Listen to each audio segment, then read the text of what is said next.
میں پڑھتا تھا ایک زمانے میں کالج میں، تو وہاں ایک صاحب لیکچر دینے کے لیے آئے، تو انہوں نے گفتگو کرتے کرتے کہا کہ کافر سازش کر کے ہماری نسل کو خراب کر رہے ہیں، انہوں نے ہمارے بچوں کو فلاں فلاں فلاں فلاں چیزوں پہ لگا دیا ہے،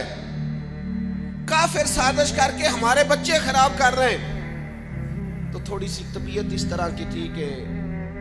بات وہ کسی وقت برداشت نہیں ہوتی تھی، تو میں نے بڑی معذرت سے انگلی کھڑی کی، میں نے کہا اگر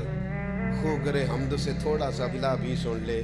اگر گستاخی نہ سمجھی جائے تو ایک جملہ کہنے کی اجازت ہو۔ انہوں نے کہا بیٹا کہیے، تو میں نے اٹھ کے کہا حضرت کافر تو بڑی دیر سے سازشیں کر کے ہماری نسل کو خراب کر رہے ہیں، ہم تبلیغ کر کے ان کی نسل کو مسلمان نہ کر دیں، ہم حضور کا سچا دین بتا کے انہیں اپنے نبی کا غلام نہ کر دیں، وہ اپنا جعلی سودا بیچیں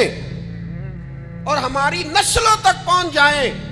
تو ہم کتنے نکمے سیل مین ہیں کہ ہمارا اصلی سودا ان کے گھروں تک نہ پہنچے۔ اور مسلمان تو جس گلی سے گزر جاتا تھا وہ کفر کے گھروں تک رسول پاک کے دین کی خوشبو پہنچا دیا کرتا تھا۔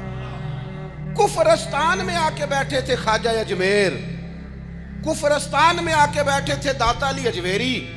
کفرستان میں ڈیرا لگایا تھا بابا فرید نے، آئے تھے تو اکیلے اکیلے تھے، اور جب وہ یہاں سے دوبارہ لوگوں کو حج کے لیے لے کے جا رہے تھے تو ہزاروں مریدوں کے قافلے بنے ہوئے تھے۔ یہ کیا بات ہوئی کہ صرف انہی